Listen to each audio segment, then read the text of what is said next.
All We're right. going, yeah, we're on live now. So Hi, welcome everybody. to my session with For Your Inner Voice and Interfaith Wealth Builders, just talking a little bit more about self-expression, introverts and extroverts. I did a recording this morning, Prophetess Kamoy, because I got a lot of calls on how do I express something to someone that can be conflictual. And what I find is that there's a lot of people that have been suppressing their feelings and they want to talk about it now, but they don't know how to do it because the other person or people, maybe in the workspace and all, may be used to expressing their feelings. You know, Mm-hmm. I brought up Mm-hmm. also the class that I did on Gemini, excuse me, North Node, and how I try to get people to understand that an introvert is different from an extrovert, which means that we work together, enhancing each other's and our capabilities. But then there's the balance that's needed in this Gemini energy where some people are holding on to their old way of doing things, which means that if I am and have been accessible to being an introvert, I won't come out until I'm faced with conflict, which means that I'm triggered to come out. Mm-hmm. Mm-hmm. Mm-hmm. Noticing the explosions, because that's what a lot of people are afraid of. How do I address situations without exploding? Because I just never get the opportunity to speak. Yeah. So I have actually within the past 2 weeks been getting a lot more phone calls. I think in the retrograde energy, a lot of old clients and then a lot of new clients also. Um, and one of the things that I'm finding is that people want to be heard, and then retrograde brought up a lot of things for people to heal in this season, a lot of things. And then you also have recompense season within that, kind of like the stuff that you planted, let's say a year ago, emotionally, mentally.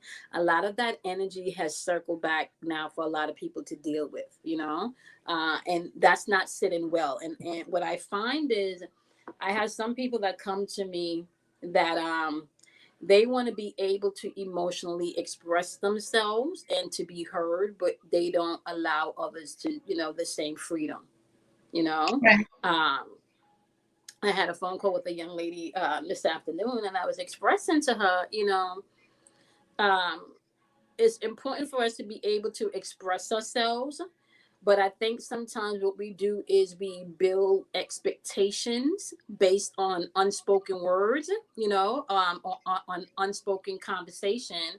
And you build up these expectations with your own, based on your own stuff that you have going on. And if you're not checking in with yourself, it's very, um, I want to say, and now this is with the date too, because we also have triple twos in the date. It's hypersensitive energy right now, and I feel like people that are not doing the work, you're going to see a lot of emotional. Uh, what's the word? It starts with a V that I'm looking for. But like when they off balance, you know so I find Imbalance. that if you're not checking in with yourself today, especially just in general, within this cancerian energy, especially if you're an empath, if you're a healer, if you are on your path of healing, you can find yourself spinning. It's already happened. People are spinning, you know I'm getting the phone calls, I'm getting the the appointments. People are spinning, emotionally, mentally. And then what that does is that starts to affect them physically too. Maybe not just so much in your experiences, but in your body. It starts to come out in your body. Right. So spinning means that your head is caught up in something and you really need to voice your opinion. And I feel like definitely that each and every individual that listens to the recording, we might want to look at the fact of how we embrace others' opinions, because that's where the problem is. If you're an introvert, and what we have is, first of all, people that have not felt that they could voice their opinion. And I like to say that even if you went on for 20 years and you really didn't speak up, you might have been in domestic violence. You might have experienced the hallway of those issues so that you could um, actually look at what was going on as a venue of healing for yourself and others. You know, a lot of times people are looking at the situation from their own perspective, but they Yeah. don't know what they're going to bring to the table after the storms have um, dissipated, because they will dissipate, but it's um, a need to really evaluate if you're going to stay in something or get out, meaning how are you going to live with domestic violence and live your life, period, because life is worth living. Then that takes you back to the head job, the mental issues that you're undertaking. But a lot of times people are not thinking about the people that they're with, the attraction, you know, and all of these things. But when you're not speaking, you're able to observe and get more information than someone that's talking all the time. I impress that. And it could say that there's some capabilities within you that you have not saw. A person that is a thinker, they don't speak much. A person that is a communicator, they're external, so they speak a lot. The thing is that the non-speaker and the speaker have something to add to each other. In this case, yes, if you have been a person, a perpetrator of domestic violence, you inflicting that in your household, you need to learn how to listen to someone that can help you overcome that. And the next thing is that you need to get to the root of why you've done it. Why you do it? Generally, it's a generational issue, and this is an example, but it's happening because people fear talking because they grew up in that type of trauma. Yeah. And what I find is then you do the trauma bonding. So you get into relationships based on your trauma. You know what I'm saying? So therefore, he doesn't love me if he don't hit me, you know. He doesn't love me if I'm not spoken down to, you know. Like you get into these generational mind loops. So let me give you an example. Um, you know, I remember when I started my healing, being able to go back, spirit being able to take me right back to the incident that happened to me, one at 12 and one at 13, that put me in a mental loop of, well, if my dad feels this way about me, right, what man would ever want me? You understand what I'm saying? So now that impressed the self worth, stamp on me, right? So now you go on with that self impression, like, okay, you don't get the love from your dad that you think you need, right?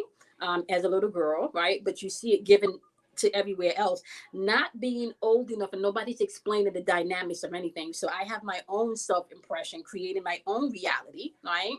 Um, and because you have that generational thing where they, like a child is kept in a child's place and nobody really talks about, so it's spoken, but you didn't hear that. Like, so we don't have to deal with that. You didn't hear that. So then you make these realities, or you create these Yeah, realities and these affirmations in your mind. And then as you get older, you start to attract these relationships that are complementing these things that you've been telling yourself all these years about yourself, yeah, right? And for me, it was self-worth. I wasn't worthy, So then I start to attract the boyfriends and the relationships that's validating what I'm telling myself, which is you're not worthy.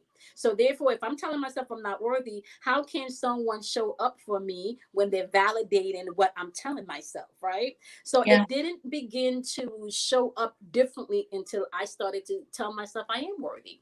You right. know, and then I started to look at this to Prophetess Kim.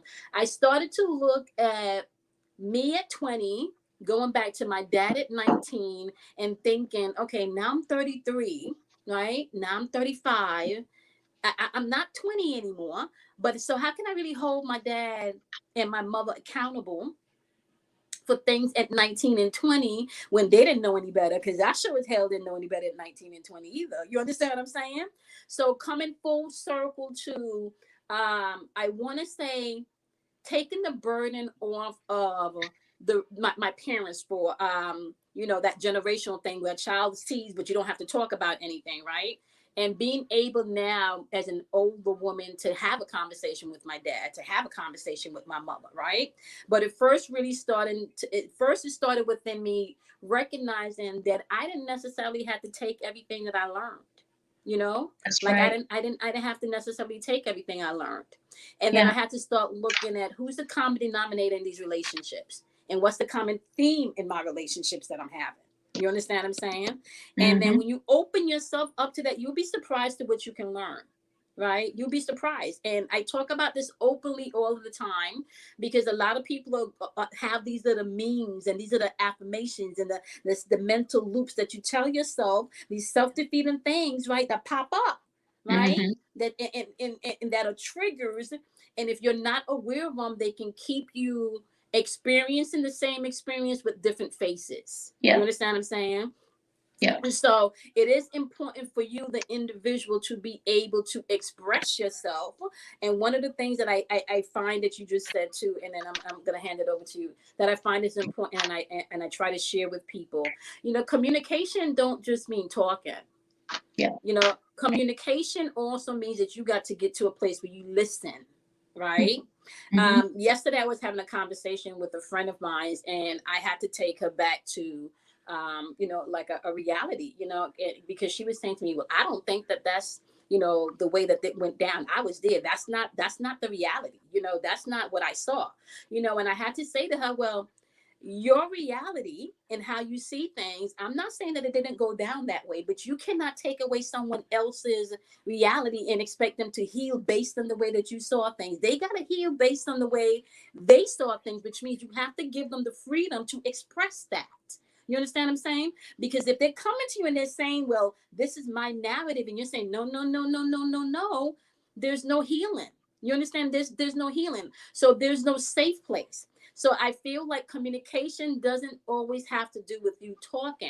I think communication has to do with what you said too, being able to listen to what someone else has to say. You know, because someone's reality could be based totally different than your reality. My reality was self-worth. Your reality could have been, I got confidence in this area. So we're seeing things from two different areas here, you know? So I wanted to say that too. Important just not to talk, but to be able to listen is Yeah. important when communicating also.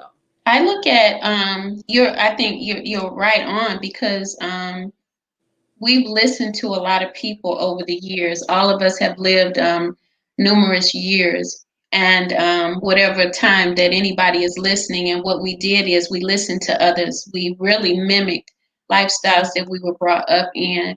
And the power that we have is to change whatever we don't like. But if Mm-hmm. we don't find that we have the power to change it through some of the modalities that we teach in our own Yeah. classes, then people are left powerless and still not speaking in drama, in domestic violence, in that which leads them to greater codependent issues, Yes. which is drugs and substances, whatever. Loving and the trauma bonding continues. I believe that it's important. That's my belief. You know, someone else's is going to be different because there's a lot of things that definitely I believe in exploring that others don't. However, my belief should not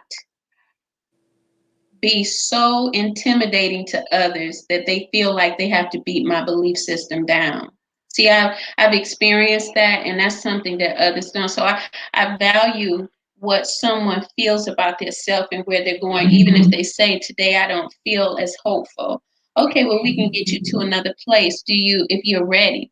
And that means that I respect that you feel that way, because it's not just up to me to just tell you, girl, or a man, get yourself together, or just be hopeful, it's going to be all right. Sometimes that can turn a person off as well, because you meet people where they are. That Mm-hmm. means that give the enthusiasm that's going to get the energy moving. Maybe your energy is going to help them to get moving anyway, so you don't have to force that external part of us on them, because people are turned off by that. I found that they've lived in situations so long that they don't want to hear all of that. Sometimes it depends on the individual. And the reason why I bring that up is that you learn to accept people where they are, who they are, and what they're doing at the time, such as I hear people talking about the LGBT community.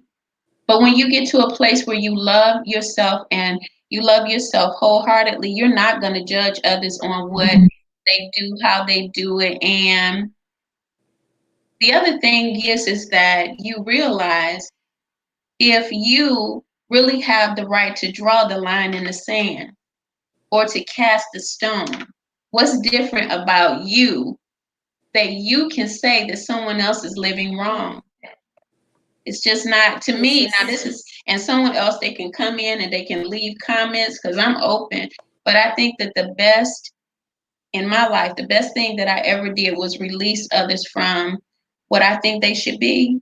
It took a lot of weight off of me in my life. Oh, is that you? I mean, you feel like you can ride a boat to yeah, the work and you ain't got no extroversion. water? Cool. Yeah, yeah, yeah. It's um the four agreements. I think like Miguel Don Ruiz, I think is his name. One of the principles from that I and I think I read that book over 20 years ago was don't take it personal. That one stuck. That one stuck, right? Because it allowed me to free other people, but most importantly, free myself. You know what I'm saying? Like, I feel like, and this is the freeing part, especially for what we do, right? The Yeah. freeing part for what we do is I am not responsible for you doing your work. I'm not. I'm not, like, because nobody can do that for you. And one of the things that I teach people is that you are your own guru at the end of the day. you Hmm. know at the end of the day, whether you're coming in through a Jesus path, whether you're coming through a Buddha path, whether you're coming through a path of Allah, whether you're coming through a path of Krishna, it does not matter. They're all still part of the whole, right? And Right. the one principle that all of them teach is this principle of love. You understand the principle of love, right? And the principle of understanding yourself. And when you really begin to understand yourself, you begin to understand you can be a narcissist, you can Mhm. be a hypocrite, you can be a liar, you can be the biggest bee in the world. You can be intimidating, you can be timid, you can be a whole spectrum of things just depending on any given day, right? And when you start to see yourself from the aspect and you're working on yourself and your spirit starts to check you, that allows you and affords you the freedom and the space to create that same for others to partake in. You know what I'm saying? And you use this thing all of the time, and then I think Bishop Jordan used to say this, you meet no one but yourself. Yeah. And when I mean, like, 20 years ago, I didn't understand that. Yeah. Now I do. Yeah. And it wasn't to say like everybody you meet that you're like, oh, you're so kind, like, that's what it means. No, you meet no one but yourself means simply when people show up and you are able to recognize something, whether or not you've outgrown it, right? Whether or not you are supposed to embrace it, it's up to you. But people are constantly reflecting back to you things about yourself that you've either overcome, that you need to embrace, or that you need to give yourself a pat on the back for, Right. and you teach us that a lot. You tell us, well, I can point it out and call it out because that was me. How Yeah, you it's, show us it's like that true. was me. That Yeah. was me. So I can see it because that was me. And so you get to a place when you begin to take ownership and allowing people also.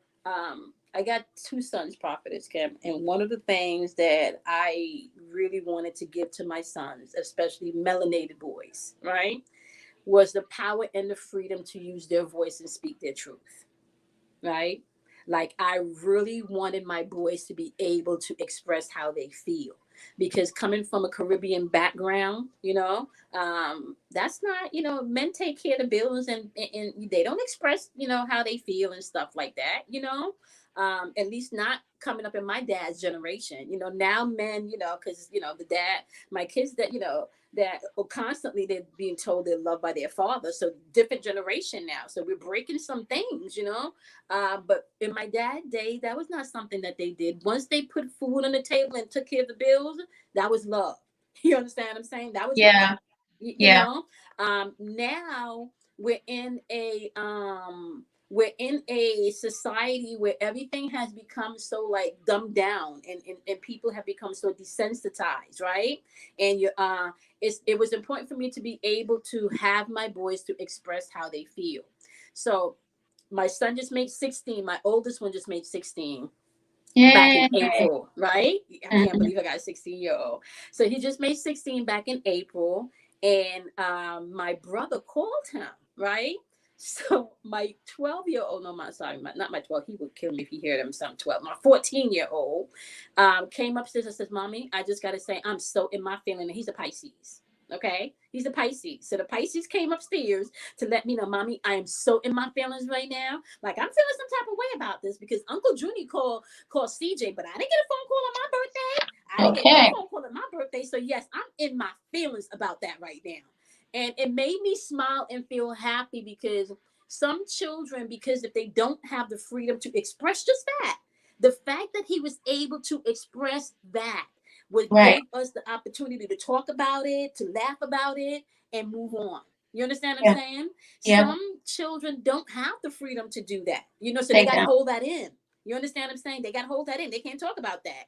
Yeah. So I find that being a parent, is not always about dictating to your children too. Like, so that's where I've learned communication is not just about dictating. Like a lot of listening is involved, especially for my controlling behind with a lot of that Scorpion energy. Do as I say. Do as I say. Not, Yeah. I can be a bit controlling. So for me to be able to come to a place where I'm not 10 steps ahead of you and I'm able to listen to what you're actually saying is a beautiful thing. It's a beautiful thing because I could create narratives, Prophet has come. I could create some narratives, and I think we all can, Yeah. just based on where you are. The control, even in communication, as we came up as children, has to do with fear. People, they bombard situations with their communication because they have to control it. But this is a social paradigm that we've been taught. I like that you brought up that people are talking about the fathers more in a positive way because I've had people to ask me what's happening with the young people. Why are they getting pregnant? And I'm looking and saying, hello, where have we been? Mm-hmm. Because Mm-hmm. young people have been getting pregnant before marriage um, for a bit. I mean, Mm-hmm. it became more apparent in the late 60s, you know. However, my point is this here. It was because of the social construct. It also had to do with parents starting to move away from that one person working and Mm-hmm. going into the two people working, the mother Mm-hmm. and the father. Some households lost the fathers because of prison issues in the 60s, and it brings you to a whole nother morality check because the morals were shifted. There was the place that you go for moral leadership.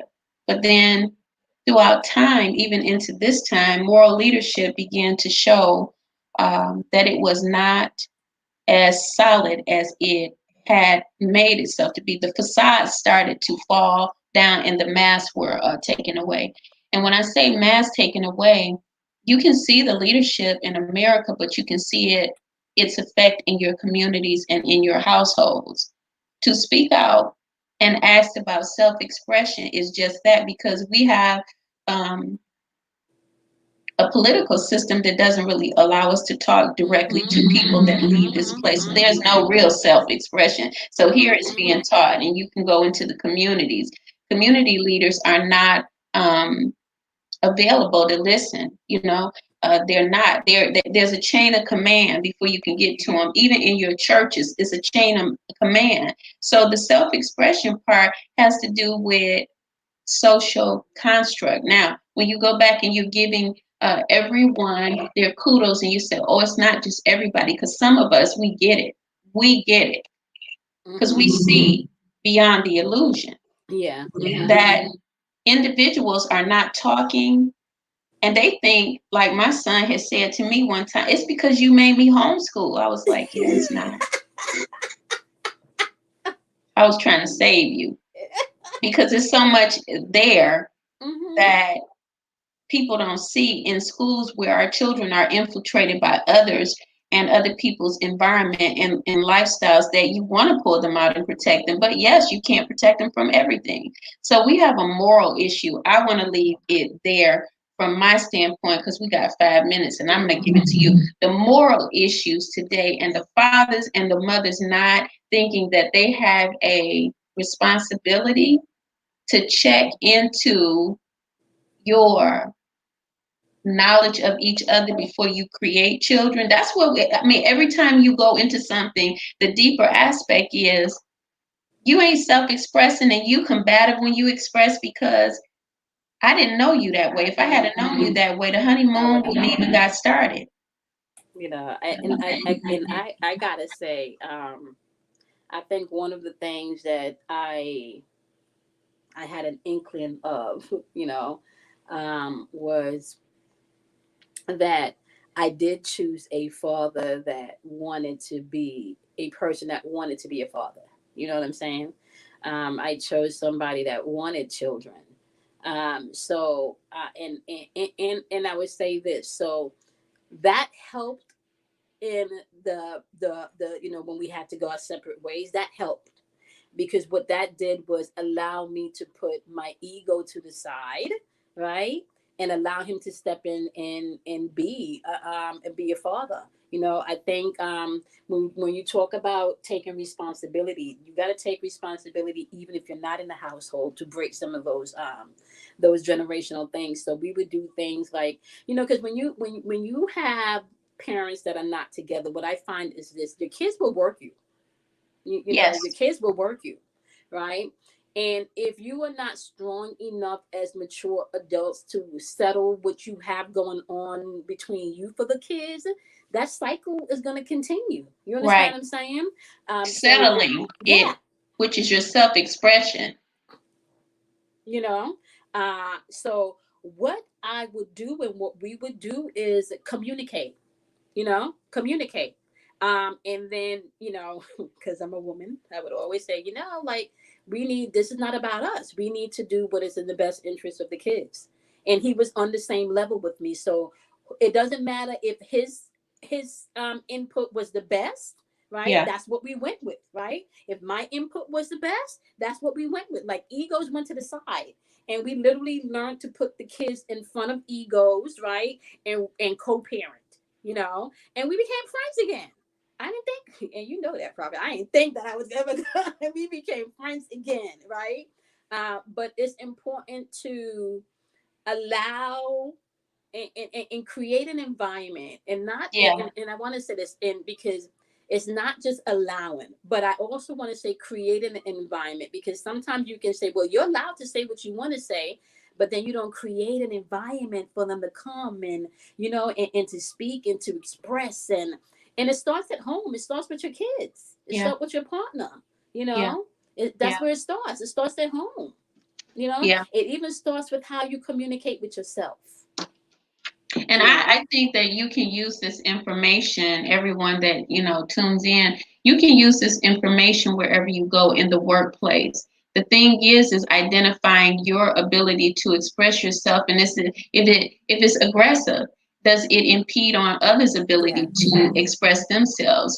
How does that work in your family? Are your children, being affected by it in a positive or negative way? And then in your workplace, it's something to think about because communication is, the key for us. Even if your children, as someone, had brought up, I said about the pregnancy rates, that's been going on, but to, you know, better handle it, when you got children or young people that are engaging below 17, 18 years old, to bring a healthy rate in the mortality areas, what you're going to do is get some parenting classes, start taking them so that you can communicate with your children better and begin to not expect your children not to have sex, which is human. That's a human thing. that's a human You thing. have desires. Yeah. I'm not saying that it's okay, but really begin to look at life in a realistic way and know that we conversate through our mouths, but sexual expression is an expression of the body. Come And on. a lot of people, they don't understand that men, number one, they express through the lower parts. That's why Mm-hmm. they are up on you talking about, hey, baby, you look good. Because their mind sees that for the attraction of the lower parts. It's visual They first. that's Mm-hmm. right. But Mm-hmm. the visual stimulates them. Mm-hmm. And then we think here, could you say something to stimulate my mind? And they're like, okay, you making too much work go on here. So this is Yeah. communication. But what I need to do is sit down as adults, and understand that if that's how you operate and this is how I operate, how do we come together and make Together. it work as a Yeah. unit? Yeah. The children are affected because we're not telling them about Mm-hmm. what I just said. Mm-hmm. So you got men and women growing up sexually, they're sexually motivated because their bodies are talking. You got to get a hold of that and Mm-hmm. discipline. So you want to add Mm-hmm. anything? I know we're out of time, but Yeah, I just want to say that you're absolutely right. It does start at home, and then it translates to the workplace. I had someone where it's exactly what you said. Because that's not resolved at home, and that's how you handle things at home. You come into the workplace, and this is happening in real time. And the way that you communicate at home, you come and you communicate with the bosses at that, and don't think that you should be reprimanded for that behavior. You understand what I'm saying? Oh, so I'm just going to yeah, sum it up like that, like it's a real thing. And yeah, so that is happening this week, real time unfolded. It's a real yeah. thing. you know and So give them and your information, how to contact yeah, you. I'm so you sorry. guys can find me at the number 4 your inner voice, on YouTube, as well as Facebook, and Instagram. You can also find me on any of the major podcasts. Okay, Spiritual Chef, for your inner voice. I do daily vibrations every day. I also do lectures pertaining to your spiritual growth, your spiritual walk, decoding. I deal with archetypes. So I teach an archetype, like the archetypal systems. And if you need to reach me, you can reach me at the number 4 your inner voice at gmail.com, or info dot y I, so it's y the letter I voice, okay, at gmail.com. Yeah. All So right. And I have coaching offerings on my Instagram page and even on my website, www.wealthyliving.org. Coaching offerings and also classes that you can download on demand. You can purchase them. And yeah, spiritual coaching, transformation coaching, leadership coaching, mentoring, all of that good stuff.